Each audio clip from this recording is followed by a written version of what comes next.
관상 성형까지 생겼어요. 인생이 달라진다는 관상 성형. 하지만 전문가들은 사실이 아니라고 얘기합니다. 성형만으로는 운이 바뀔 수 없습니다. 그 사람의 그 생활 습관이나 얼마나 신뢰를 주는지 여러 전체를 보고 인상을 판단해야 합니다. 재미삼아 또 호기심 삼아 보는 관상. 하지만 운명은 스스로 개척하는 것임을 잊지 마시기 바랍니다.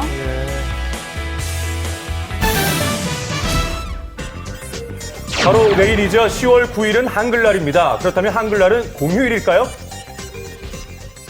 금년부터 공휴일이잖아요. 한글날 안 쉬지 않아요? 작년에도 안 쉬지 않았어요? 아, 근데 우리는 안 해지 그래서 내가 동물비 쳐놨어요, 일부러. 그날 놀라고, 나는. 한글날이 공휴일이라는 것을 모르는 사람이 30%에 달했는데요. 자, 그렇다면 왜 이런 일이 생긴 걸까요? 작년에 11월 20일경에 확정이 됐기 때문에 그 전에 찍어놓은 건 까만색이에요. 한글날이 공휴일로 재지정되기 전에 이미 인쇄를 마쳤기 때문에 빚어진 혼란이라는데요. 이처럼 인쇄된 달력은 물론이고요. 이 손에 들고 있는 휴대전화에 있는 달력에도 표시가 되어 있지 않은 경우가 있습니다. 스마트폰에도 검은색으로 표시가 되어 있으니 혼란이 가중될 수밖에 없었을 텐데요. 나라에서 노는 날이니까 놀긴 하겠지만 하여튼 많이 헷갈리네요, 좀. 2013년부터 한글날은 공휴일이라는 것 잊지 마시기 바랍니다. 주택가 한복판에서 발암 물질이 유출됐다고 하는데요. 과연 무슨 일일까요? 서울의 한 주택가에서 무허가로 영업 중인 자동차 도장업체입니다. 유해 물질을 함유한 페인트를 사용하고 무단 배출한 업체 52곳이 적발됐습니다. 필터인가 먼지 필터인가 먼지로 갖다 필터 만든 거 이거. 발암 물질이 함유된 페인트를 사용하면서도 제대로 된 정화시설조차 갖추지 않았다고 하는데요. 더 큰 문제는 이 같은 불법 행위가 주택가에서 버젓이 자행되고 있었다는 겁니다. 당장 눈에 보이는 피해는 없지만 불안감은 크기만 한데요. 놀이터가 있어요. 불안하죠. 놀이터에서 가끔 낙하 냄새가 나긴 했어요. 순간 역하고 애들한테 괜찮을까 이런 생각이 들다가 걱정되죠. 네, 현재 불구속으로 기소된 해당 업체를 다시 찾아가 봤습니다.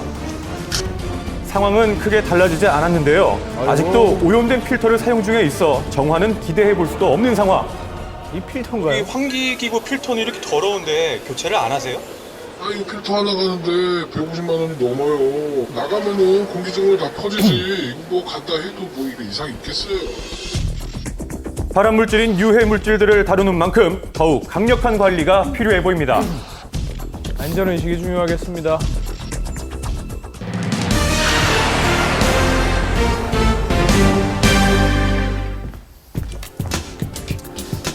언제부턴가 서울 시내 곳곳에 정작 서울 시민들은 이용할 수 없는 수상한 상점들이 생겨나고 있습니다.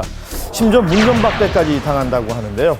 내가 사는 곳 근처에도 있을지 모르는 이 수상한 상점의 실체를 현장에서 취재했습니다. 서울 마포구에 위치한 쇼핑 매장. 겉으로 봤을 때는 동네 어디든 있을 법한 평범한 상점으로 보입니다. 자세히 보니 손상된 피부를 탄력 있게 만들어준다고 합니다. 제 피부도 탄력 있게 만들어줄 수 있을지 한번 들어가 봤습니다. 여러 브랜드의 화장품들이 진열되어 있는 가게 안. 일반 화장품 가게와 다르지 않은 모습이었는데요. 기초 화장품부터 세안 제품까지 없는 게 없었습니다. 그런데 외국인 전용이요.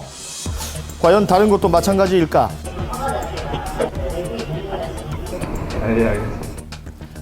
외국인 전용 매장이라 내국인에게는 물건을 팔지 않는다는 가게. 매장 입구에는 듀티프리, 우리말로는 면세점이라는 안내문까지 붙어져 있습니다. 하지만 세금이 모두 면제되고 관세청의 철저한 관리를 받고 있는 일반 면세점과는 달리 소규모로 성업 중인 이 시내 면세점들은 외국인들에게 세금의 일부를 환급해주는 이른바 사후 면세점으로 불리고 있었는데요. 세무서에다가 면세장이라고 해가지고 이제 신청하는 게 있어요. 신청 들어오면은 저희가 현지 확인 나가서 그게 이제 뭐 외국인들이 이제 접근성이라든지 뭐 어떻게 하는지 가서 확인을 하거든요. 그러니까 신청만 하면 누구든지 이 면세점을 운영할 수 있다는 것입니다. 그래요? 한 중국 관광객 제보자의 도움으로 어렵게 시내 면세점 안에 들어가 볼 수 있었습니다. 전자회사에서 화장품을 만들었다고요? 휴대전화 세계 1위 제조업체이자 우리나라를 대표하는 기업에서